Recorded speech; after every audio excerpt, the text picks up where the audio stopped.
Here at 2204 Hyde Parkway in Melbourne for John and Barb Cavazos. They asked me to come out and inspect the roof, look for potential hail damage.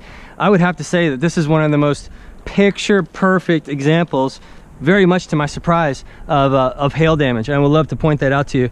The lines with the arrows, I can see from a distance that there's some dips in the roof itself, so I was very cautious walking and inspecting those areas. As it turns out, most of them are very stable, so there's really not a whole lot to talk about. So let's get right into about the hail. So we have these picture perfect examples of impact marks where the hail has embedded the granules actually into the shingle itself. Here. This guy here is actually a blister, so that's not an impact mark. That's when a corner of a shingle heats up and it pops like a blister. But again, nice, perfect impact.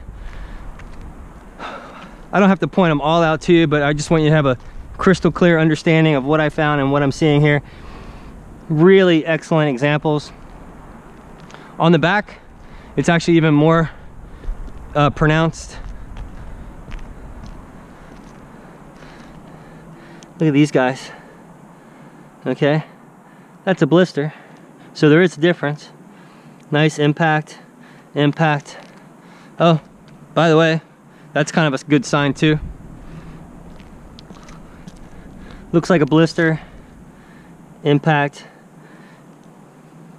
It has granules in it. And then these poor guys right here. That's probably the most picture perfect example I can ever imagine for hail right there. So I definitely took a picture of that. And then over here, see the dips in the plywood there? Oh, it's that one over there that is a bit soft. And then with this pan roof, I chalked one big one, but hopefully you can see in the camera as I just start walking this way, if you can kind of catch where the sun gleams, you get a really good image of impacts even in the pan roof. Oh, I didn't even think about maybe looking from underneath. That might be a good idea as well too.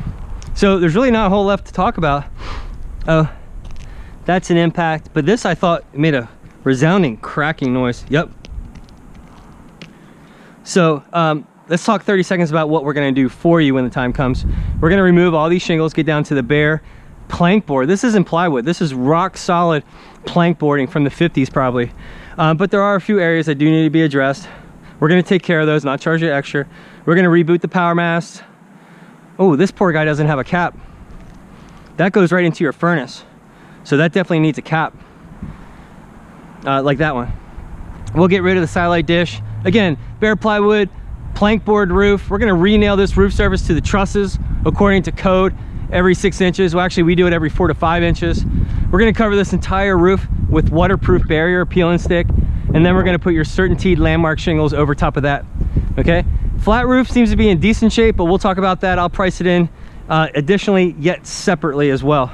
Oh, and there's a impact mark right there as well too. So I'll just leave this brief and then catch up with Barb and John.